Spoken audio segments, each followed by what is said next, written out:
Nogtans sal ek jubel. Ons lees Habakuk 3, vers 16 tot 19. Habakuk was bang, bitter bang. Hy het gesidder toe die Here die dag hierdie verskriklike aankondiging maak van die Galdeërse inval. In sy geestesoog sien hy die skrikwekkende, bloeddorstige magte van die Galdeërs, wat soos 'n tsunami golf aangerol kom en alles voor hulle met geweld platvee. Habakuk se lippe het gebewe van pure angs, want die verskrikking was net te erg om te beskryf. Daar het 'n hulpelose lam uit deur sy lyf getrek, wat hom onkapabel gemaak het om enige iets te doen. Sy bene het so erg gebewe, dat hy skaars kon loop. Habakuk was verslae. Maar een ding het Habakuk aan die gang gehou. Die gedagte dat hierdie dinge met 'n doel gebeur. Nee, dit is nie die Here wat onregverdig is en die arme Habakuk straf nie. Eintlik is dit die gevolge van die goddeloosheid van die volk, wat die oordeel van die Here ontketen het. En Habakuk is vasgevang in die middel van hierdie oordeel. Hy het nou twee keuses. Hy kan in selfbejammering verval, omdat die ongeluk hom so verskriklik getref het, en in die proses dalk die Here blameer vir al die ongerief wat hy moet deurstaan.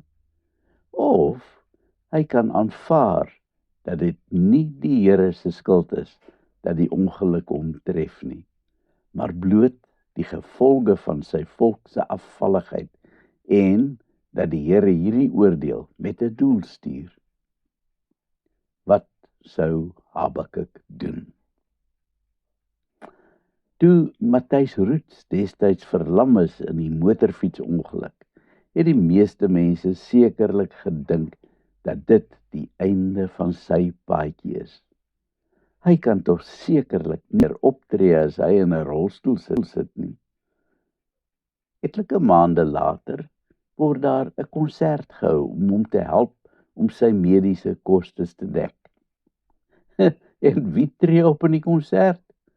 Matthys homself. Nie lank daarna bied hy 'n reisprogram aan op TV, een wat nogal gaan oor kampering. 'n Sprankelende Matthys hou die kykers week na week vasgenaal voor die kassie. Ten spyte van die verskriklike ding wat hom getref het, is hy steeds 'n borrelende mens. Nee, dit het nie sy bene reggemaak nie, en hy ly beslis baie ongemak. Maar hy is 'n inspirasie vir elkeen met wie hy paaie kruis. Habakuk het 'n wilsbesluit geneem.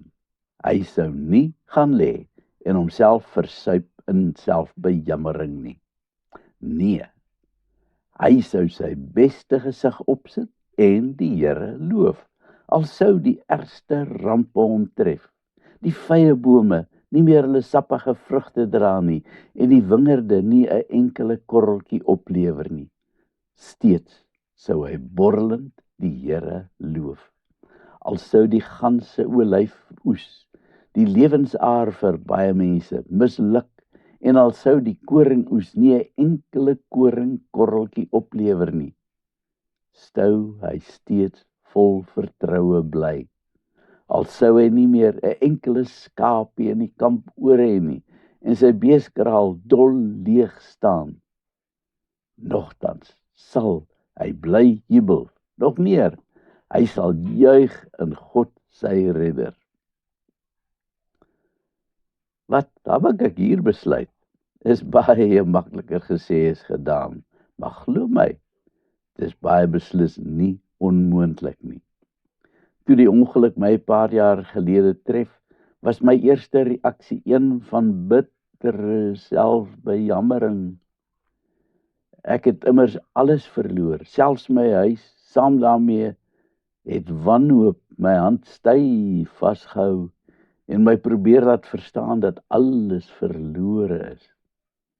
Maar wanhoop het nie rekening gehou met die Here nie.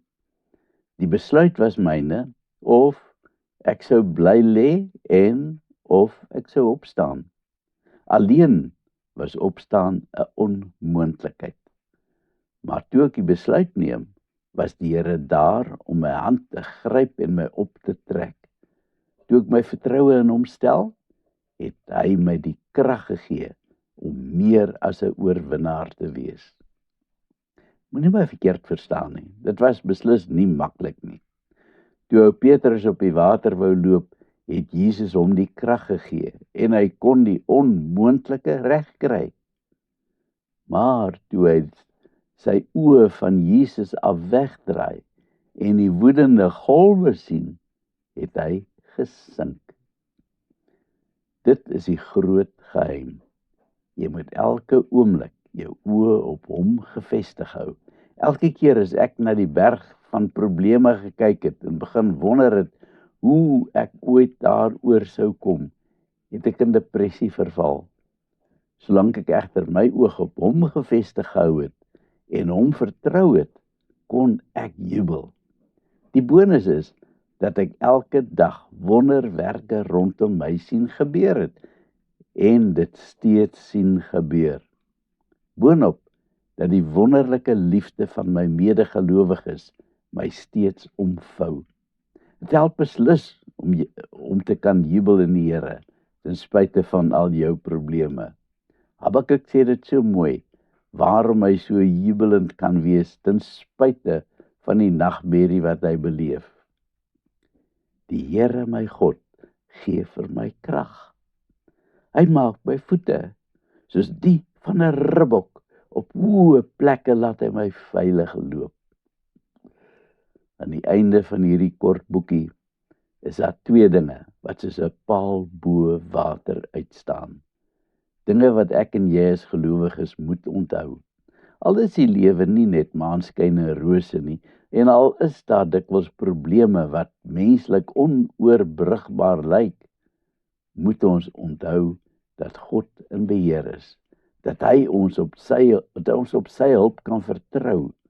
En as ons dit gedoen het, moet ons 'n wilsbesluit neem om met sy hulp bo die probleme uit te styg en jubelend vir die wêreld uit te basuin dat die Here goed en almagtig is en in volle beheer is. Habakuk het die nogtans geloof ontdek. Het jy al? Kom ons bid.